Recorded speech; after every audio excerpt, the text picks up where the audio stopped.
Eggs are what distinguish custards from ice creams and gelatos, and so we're going to head over to the Blackwood Educational Land Institute to learn what makes happy and healthy chickens and therefore delicious eggs.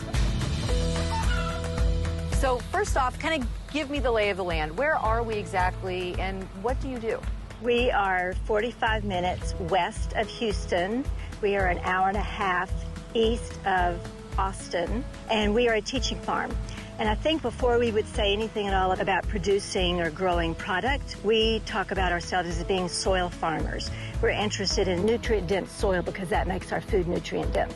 What is it about the soil that people need to know? They need to know that the soil is a living organism.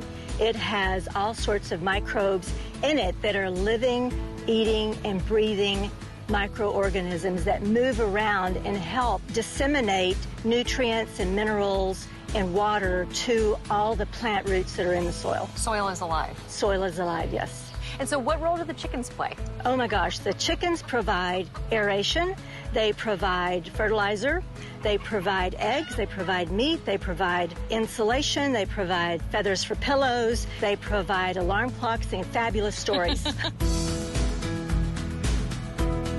The whole idea is to bring people here to educate them about the work that you're doing. So you have special events, you bring students on. We do school events, we do farm-to-table experiences, cooking classes. We're about teaching, we're about bringing beauty into a farm that's safe, that's beautiful, that would encourage families to want to come here and bring their kids here. And that's one of the ways, not the only way, but one of the ways that we will be able to raise young farmers and have young farmers. And you bring up a very good point that a lot of the farming population is kind of aging out. Mm-hmm. And we're in something of a crisis mode because a lot of young people are not choosing this way of life. And without farms, we don't have food. We need people to come in and decide to be farmers. Right. Well, and when you think about what happened when the Industrial Revolution came, it scared everybody away from the farm. It wasn't safe to be there. So we're all about bringing them back in so that they can see, because in our mind, you can teach anything from a farm. And in order to be a successful farmer today, you have to be a great business person, you have to be a chemist, you have to be a chef, you have to be a biologist. You know, you have to be able to use the right and the left part of your brain constantly.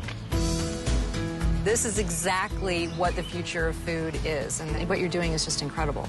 Well, we've tried. We work really hard, and there's lots of other people that put in their time and effort and love here, too. Well, there's a lot of work to be done to change the way that people think about food, and it takes people like you to make that change happen.